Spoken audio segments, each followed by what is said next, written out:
नमस्कार प्यारे दोस्तों और प्रिय विद्यार्थियों, जो मेरी ये क्लास देख रही हैं उन सभी का मेरे YouTube चैनल होशियार सर की क्लास में हार्दिक स्वागत है। दोस्तों, हम बात कर रहे थे प्राचीन भारत के इतिहास की। हमने पिछले कुछ वीडियो के अंदर प्राचीन भारत के इतिहास की महत्वपूर्ण टॉपिकों के ऊपर विस्तार से चर्चा की, जैसे कि सिंधु सभ्यता, वैदिक सभ्यता, 16 महाजनपद, मौर्य साम्राज्य, मौर्योत्तर काल में कई वंशों के ऊपर हमने विस्तार से चर्चा की। आज हम बात करेंगे प्राचीन भारत के इतिहास का अति महत्वपूर्ण टॉपिक गुप्त साम्राज्य। गुप्त साम्राज्य के बारे में हम बात करेंगे। जैसे कि कहा जाता है, मौर्य साम्राज्य के विघटन के बाद दीर्घकाल तक, लंबे समय तक भारत एक शासन सूत्र के अंतर्गत नहीं आ सका। कुषाणों एवं सातवाहनों ने कुछ हद तक स्थिरता लाने का प्रयास किया, किंतु वे उत्तर एवं दक्षिण भारत तक ही सीमित रहे, अखिल भारतीय साम्राज्य की स्थापना नहीं कर सकी। इसलिए कहा जाता है कि इस राजनीतिक विघटन का सामना करने के लिए मुख्य रूप से तीसरी शताब्दी के अंत में भारत के तीन दिशाओं में, तीन कोनों में तीन नए राजवंशों का उदय हुआ। मध्य प्रदेश के पश्चिम भाग में नागशक्ति नागवंश आया, दक्कन में वाकाटक वंश आया तथा पूर्वी भारत में गुप्त वंश के शासन का उदय हुआ, ऐसा माना जाता है।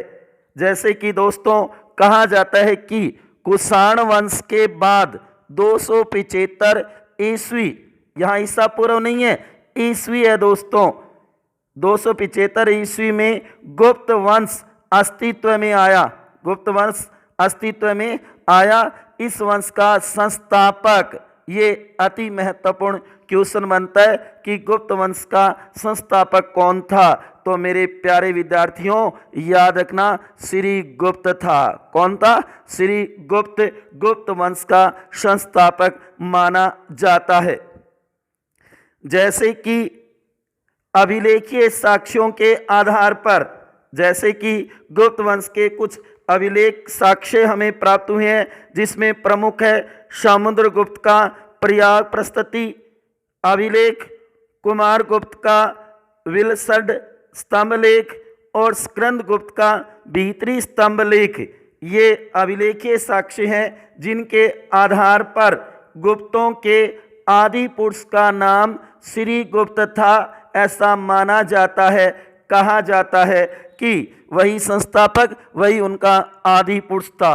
उसके बाद उसका उत्तराधिकारी और पुत्र घटोत्कच था, जो उसका उत्तराधिकारी बना था, और उसी का पुत्र था घटोत्कच, जो श्री गुप्त के बाद गुप्त शासक हुआ था, गुप्त साम्राज्य का शासक बना था और इसकी उपाधि महाराज की थी। इसकी उपाधि किसकी थी? महाराज की थी। ऐसा माना जाता है कि श्री गुप्त और घटोत्कच, इनके पास महाराज की उपाधि थी, क्योंकि कहा जाता है कि गुप्त साम्राज्य का उदय तीसरी शताब्दी के अंत में प्रयाग के निकट कौशाम्बी में हुआ था, और कहा जाता है कि ये कुषाणों के सामंत थे, तो इनके पास महाराज की ही उपाधि थी।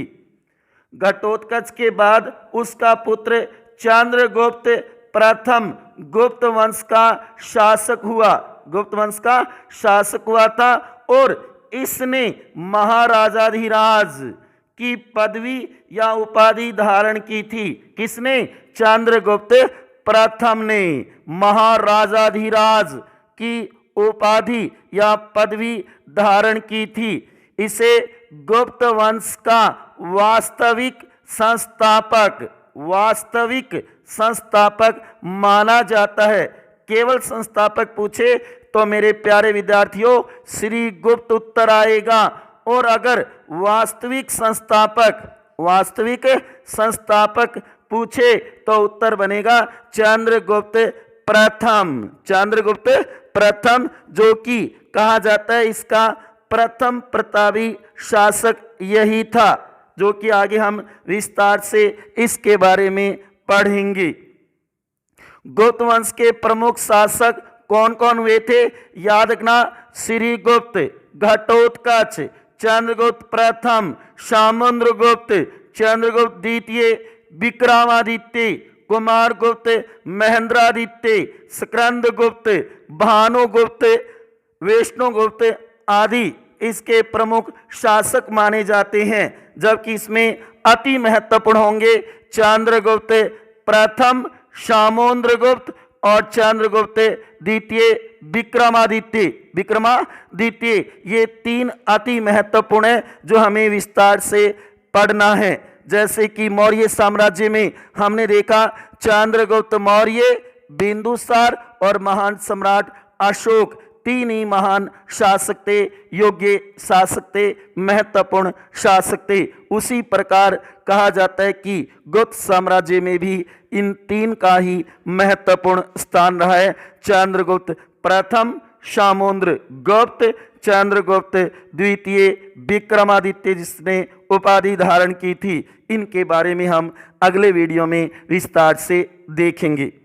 कला और साहित्य के विकास की दृष्टि से गुप्त काल को भारतीय इतिहास का स्वर्ण युग अथवा क्लासिकल युग कहा जाता है। बहुत ही महत्वपूर्ण है। भारतीय इतिहास का स्वर्ण युग, स्वर्ण काल या क्लासिकल युग किसे कहा जाता है, किसे माना जाता है? तो याद रखना, गुप्त साम्राज्य को माना जाता है, गुप्त काल को माना जाता है। जैसे कि कहा जाता है इस युग को ऑगस्टन युग तथा पेरिकलियन युग से तुलना की जाती है इस युग की। और आगे हम विस्तार से देखेंगे, क्योंकि गुप्त काल में जितना विकास भारत का हुआ, चाहे वह कला, साहित्य, विज्ञान, तकनीक, ज्योतिष, स्थापत्य विज्ञान आदि में जो विकास उन्नति हुई, उतनी शायद कभी किसी के शासनकाल में नहीं हुई, चाहे वो वर्तमान में नरेंद्र मोदी का शासन ही क्यों ना हो मेरे प्यारे विद्यार्थियों। लेकिन गुप्त काल में जितना विकास हुआ उतना अब तक शायद किसी काल में नहीं हुआ और न कभी आगे भविष्य में होगा, क्योंकि गुप्त काल में हर क्षेत्र में विकास हुआ था। इसलिए इसे भारतीय इतिहास का स्वर्ण युग या क्लासिकल युग कहा जाता है। गोल्डन पीरियड यही माना जाता है प्राचीन भारत के इतिहास के अंदर गुप्त साम्राज्य। उसके बाद दोस्तों आज हम बात करेंगे गुप्त काल की प्रमुख विशेषताएं, जो कि हमने गुप्त वंश की स्थापना कैसे हुई उसके बारे में हमने विस्तार से देखा कि उत्तर भारत में कुषाण सत्ता जो कि 275 ईस्वी के लगभग समाप्त हो गई, तब मध्य भारत का एक बड़ा भूभाग जो कि शकों के क्षेत्र में था, उस समय कहा जाता है कि 275 ईस्वी में गुप्त वंश अस्तित्व में आया था और इसका संस्थापक कौन था? श्री गुप्त था। देखो दोस्तों बहुत इजी टॉपिक है ये, जिसमें आपको संस्थापक याद रखना है श्री गुप्त, उसका उत्तराधिकारी घटोत्कच याद रखना है, उसके इन दोनों के पास कौन सी उपाधि? महाराज की थी। और उसके बाद में उसका बेटा आता है चंद्रगुप्त प्रथम, जो कि महाराजाधिराज की पदवी धारण करेगा और ये वास्तविक संस्थापक माना जाएगा। तो ये तो इसकी भूमिका कह दो या इसकी स्थापना कह दो। उसके बाद में प्रमुख शासकों में याद रखना है श्रीगुप्त है, घटोत्कच उसका बेटा, उसके बाद में चंद्रगुप्त प्रथम आएगा उसका बेटा, उसके बाद में उसका बेटा समुद्रगुप्त बनेगा जिसे भारत का नेपोलियन कहा जाता है, उसके बाद में चंद्रगुप्त द्वितीय विक्रमादित्य उपाधि धारण करेगा। तो ये कुछ महत्वपूर्ण शासक हमें ध्यान में रखना है। और उसके बाद में हम देखते हैं गुप्त काल की प्रमुख विशेषताएं। यहाँ से मेरे प्यारे विद्यार्थियों क्वेश्चन बन सकते हैं। ये 20 महत्वपूर्ण विशेषताएं जरूर तैयार करनी है क्योंकि अति महत्वपूर्ण है, क्योंकि भारतीय इतिहास का स्वर्ण काल जो कहा जाता है गुप्त काल को, गुप्त साम्राज्य को, तो उसके अंदर ऐसी कौन कौन सी विशेषताएं थी जिनके कारण इसे ये मानो कि स्वर्ण युग कहा जाता है। तो देखो महत्वपूर्ण विशेषताएं गौर से और अपने नोट्सों के अंदर इसे नोट जरूर करना कि गुप्त काल की महत्वपूर्ण विशेषताएं कौन कौन सी थी। देखो सबसे पहले नंबर 1, गुप्त कुषाणों के सामंत थे। याद रखना क्या थे? कुषाणों के सामंत थे। नंबर 2, गुप्त शासक वैष्णव धर्म के अनुयायी थे। किसके थे? वैष्णव, वैष्णव सेव नहीं, वैष्णव धर्म के अनुयायी थे। गुप्त शासकों का राष्ट्रीय प्रतीक गरुड़ था। राष्ट्रीय प्रतीक क्या था? गरुड़ था। उनके ध्वज पर गरुड़ का चित्र था, ये राष्ट्रीय प्रतीक था। गुप्त काल में सर्वाधिक पूजा विष्णु की होती थी। भगवान विष्णु की होती थी। भगवान विष्णु गुप्त शासकों के इष्ट देवता थे। क्या थे? इष्ट देवता थे। ये भी थोड़ा ध्यान में रखना। गुप्त काल में मंदिर निर्माण कला का जन्म हुआ। बहुत बढ़िया क्वेश्चन निकलता है कि भारत में मंदिर निर्माण कला का जन्म कब हुआ? तो याद रखना मेरे प्यारे विद्यार्थियों, गुप्त काल में। गुप्त काल से पहले कोई मंदिरों के अवशेष प्राप्त नहीं हुए हैं। पहली बार मंदिर निर्माण कला का विकास गुप्त काल में हुआ था। गुप्त काल में ब्रह्मा, विष्णु और महेश, भगवान शिव, ब्रह्मा, विष्णु और महेश की त्रिमूर्ति के रूप में पूजा प्रारंभ हुई थी। पहली बार गुप्त काल में ब्रह्मा, विष्णु और महेश की त्रिमूर्ति के रूप में पूजा प्रारंभ हुई थी। गंगा यमुना की मूर्ति गुप्त काल की ही देन है। कहा जाता है कि गंगा और यमुना की जो मूर्तियां आई वो गुप्त काल की ही देन है, गुप्त काल में ही पहली बार देखी गई थी। महाभारत एवं रामायण का अंतिम रूप से संपादन गुप्त काल में ही हुआ था, ऐसा माना जाता है। महाभारत एवं रामायण का अंतिम रूप से संपादन किस काल में हुआ? तो याद रखना मेरे प्यारे विद्यार्थियों, गुप्त काल में हुआ था। अजंता की गुफा जो कि औरंगाबाद महाराष्ट्र में है, बाघ की गुफा जो कि ग्वालियर मध्य प्रदेश में है, ये गुप्त काल की ही देन है। ये गुप्त काल की ही देन है। कहने का मतलब अजंता की जो गुफाएं हैं 29 गुफाएं मानी जाती है और बाकी गुफाएं ये कहा जाता है कि ये गुप्त काल की ही देन है, गुप्त काल में ही बनी थी। उसके बाद में गुप्त काल की भाषा संस्कृत थी। गुप्त काल के भाषा क्या थी? संस्कृत थी, क्योंकि कहा जाता है गुप्त अभिलेखों की जो भाषा है वो संस्कृत ही है। गुप्त अभिलेखों में संस्कृत भाषा का ही ज्ञान है, कहना संस्कृत भाषा में ही मिले। और लिपि इनकी ब्राह्मी थी। लिपि क्या थी? ब्राह्मी थी। गुप्त काल में 4 वर्णों ब्राह्मण, क्षत्रिय, वैश्य और शूद्र, ब्राह्मणों का आधार गुण व कर्म न होकर जन्म था। जन्म के आधार पे वर्ण व्यवस्था थी गुप्त काल में। गुप्त काल में शून्य सिद्धांत व दशमलव प्रणाली का विकास हुआ था। पहली बार गुप्त काल में शून्य सिद्धांत व दशमलव प्रणाली का विकास हुआ। गुप्त काल में शून्य और दशमलव का आविष्कार कब हुआ? गुप्त काल में हुआ था मेरे प्यारे विद्यार्थियों। जैसे कि मजाक में कहा जाता है ना कि रावण के 10 सिर थे, तो 1 और 0, 0 उस समय कहाँ से आया? जबकि कहा जाता है 0, शून्य का आविष्कार तो गुप्त काल में हुआ था, ऐसा माना जाता है। गुप्त काल में दास प्रथा थी। दास प्रथा विद्यमान थी, लेकिन दहेज प्रथा, पर्दा प्रथा, बाल विवाह प्रथा नहीं थी। इसे भी दोस्तों नोट करना, दहेज, पर्दा और बाल विवाह प्रथा नहीं थी उस समय। उसके बाद में गुप्तों का राज्य की आय का मुख्य स्रोत भूमि कर था, जो कि उपज का 1/6 भाग लिया जाता था। मुख्य स्रोत क्या था उनकी आय का? भूमि कर। क्या था? भूमि कर था। ये भी ध्यान में रखना है। गुप्त काल का महरौली लोह स्तंभ जो कि कहाँ है? दिल्ली। उस समय की धातु कला का सर्वोत्कृष्ट उदाहरण है महरौली लोहा स्तंभ। कहा जाता है कि इस लोहे के जंग नहीं आता, जो कि दिल्ली में है ये महरौली स्तंभ लेख। गुप्त काल में अश्वमेघ,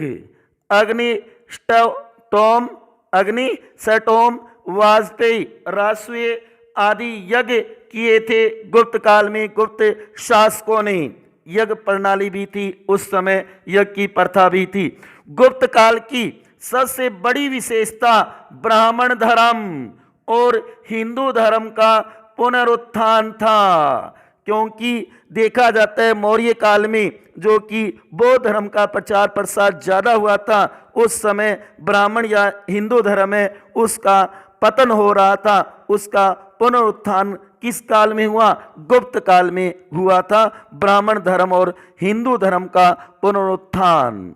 उसके बाद में गुप्त काल के जितने भी सिक्के प्राप्त हुए हैं, कहा जाता है कि गुप्त काल के सिक्कों पर लक्ष्मी का चित्र सदैव अंकित रहता था। किसका? लक्ष्मी का चित्र सदैव अंकित रहा करता था।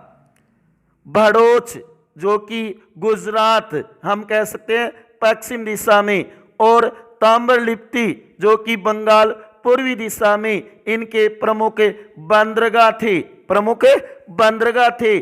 उसके बाद में अति महत्वपूर्ण है 20 नंबर, गुप्त काल में कला, साहित्य, विज्ञान, तकनीक, ज्योतिष, स्थापत्य में बहुत उन्नति हुई, जिसके कारण इसको भारतीय इतिहास में स्वर्ण युग कहा जाता है। स्वर्ण युग कहा जाता है किसको?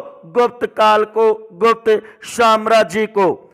ऐसा भी कहा जाता है कि गुप्त काल की शिल्प कला का जन्म विशेषतः मथुरा शैली के प्रतिमानों पर आधारित है, ऐसा माना जाता है। गुप्त काल का सबसे बड़ा स्वर्ण सिक्का, जिसको दिनार कहा गया सोने के सिक्के को, जबकि चांदी का था उसे रजत रूपक कहा गया था, और जो तांबे का था उसे मास्क का कहा गया था। तो ये आगे हम विस्तार से देखेंगे, और अगले वीडियो में हम बात करेंगे गुप्त शासकों की। सबसे पहले हम बात करेंगे चंद्रगुप्त प्रथम की, जिसने महाराजाधिराज की उपाधि धारण की थी। उसके बारे में हम विस्तार से देखेंगे, जिसने गुप्त सम्मत भी शुरू की थी, गुप्त सम्मत भी चलाई थी। उसके बाद बात करेंगे समुद्रगुप्त की, और आगे देखेंगे चंद्रगुप्त द्वितीय, विक्रमादित्य। तो मिलते हैं अगले वीडियो में, तब तक खुश रहिए, हंसते रहिए, मुस्कुराते रहिए, मस्त रहिए, क्योंकि आज हमने देखा गुप्त साम्राज्य, और अगले वीडियो के अंदर हम बात करेंगे गुप्त शासकों की। उसके बाद में गुप्त की प्रशासनिक और सांस्कृतिक जो योगदान, जो विरासत रही है, उसके बारे में हम विस्तार से देखेंगे। दोस्तों, आपकी सबसे बड़ी शिकायत तो यही है कि सर आप बोर्ड पे पढ़ाओ। हाँ, मेरी भी प्रगाढ़ इच्छा है, मेरी भी बहुत ज़्यादा गहरी इच्छा है कि मैं बोर्ड पे पढ़ाऊं, लेकिन लॉकडाउन की स्थिति होने के कारण मैं केवल नोट्स के माध्यम से ही आप तक ये सामग्री पहुंचा रहा हूं। दूसरी बड़ी शिकायत सामने आई है कि सर आप बहुत ही छोटा लिखते हो, अक्षरों की जो आकृति है वो छोटी है, तो इसको थोड़ा बड़ा किया जाए, क्योंकि ये कम दिखाई देता है, समझ में नहीं आता। तो दोस्तों, संभवतः आज मैंने कोशिश की है कि अक्षरों का थोड़ा आकार बड़ा किया है। जहाँ तक मेरे को उम्मीद है आज आपके ये समझ में आया होगा कि गुप्त साम्राज्य की स्थापना कैसे हुई, और उसके बाद में गुप्त वंश की, या ये कहो गुप्त काल की प्रमुख विशेषताएं कौन कौन सी है, उनके बारे में हमने विस्तार से देखा। आगे हम शासकों की बात करेंगे, आगे हम गुप्त वंश के शासकों की बात करेंगे। तो अंत में यही कहूँगा कि अभी तक मेरे चैनल को सब्सक्राइब नहीं किया है तो सब्सक्राइब कर दें, इस वीडियो को ज़्यादा से ज़्यादा शेयर करें और लाइक करें। जो भी रीट की तैयारी या अन्य किसी कंपटीशन की तैयारी करें हैं उन तक ये वीडियो ज़रूर पहुंचाएं, क्योंकि उनके लिए हेल्पफुल होगा, क्योंकि इसके अंदर महत्वपूर्ण जानकारी दी गई है गुप्त साम्राज्य की। तो इसी के साथ दोस्तों अंत में आपको मैं धन्यवाद देता हूं।